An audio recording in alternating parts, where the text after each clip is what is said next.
2025年9月29號，英國執政工黨就對英國所有嘅移民放咗個重磅炸彈，就係更改5+1變成10+1。今日喺大會上正式宣布。咁小弟有個 gut feeling 嘅，今日聽完之後，咁陣間同大家講。咁首先講咗港人心心念念嘅司法覆核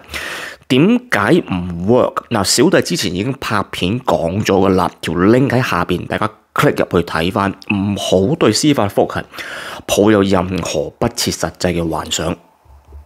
咁至於 Telegraph 同埋 Daily Express 都講到呢個5+1變10+1唔會對 BNO holder 有影響，小弟冇喺任何官方文章度見到，呢兩個暫時大家唔好理會住。咁當然佢今日呢個宣佈咧係冇 specifically 講明會對邊啲人去實行，咁係咪留咗條尾巴未講 BNO 咧？嗱，咁呢個講法咧 I don't disagree， 我唔係唔贊成，係好似彷彿留咗條尾巴，因為佢話佢仲要係 consult 呢個 public， 咁佢會唔會真係唔包括埋 BNO 咧？嗱，我只能講佢有可能會，有可能唔會，呢個機會我個人感覺係偏低嘅。咁我修改個要求就係話你必須要有工作啦，你又交 NI number， 唔可以攞 benefit， 你嘅英文要係 high standard， 唔可以有任何犯罪記錄。咁最無厘頭嘅係你要有做義工嘅記錄。咁我唔知道呢個只係個加分項啊，定係 essential？好多人都會問啦，咁佢更改呢啲條款之後，佢有冇追溯期？咁根據小弟喺英國咁多年嘅經驗咧，佢一般嚟講，佢改移民條例都係對所有人實行嘅，唔理你幾時嚟。當然佢可以有追溯期，亦都可以冇追溯期，呢個完全係佢想點樣做，完全係佢哋自己決定。嗱，咁至於佢9月初嘅時候喺國會辯論 BNO 唔好5+1變10+1嘅嗰位移民部官員就講過，如果有重大貢獻嘅人咧，係唔需要10年就可以申請永久居留嘅。嗱，今日純理性嚟睇，講佢嘅嘢分析咧就係偏悲觀嘅。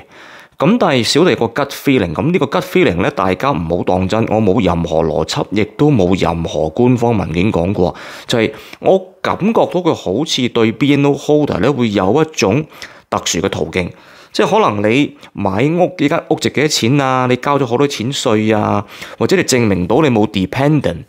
總之就係一個好得意嘅 gut feeling， 就係呢件事好似仲有彎轉咁樣。咁但係就唔好抱太大期望。咁至於嗰啲嚟到英國即係 self-employed 冇報稅又冇乜點交 NI number 嗰啲咧，你就自求多福啦。咁英文其實佢一早已經放咗風係會提高嘅個要求。咁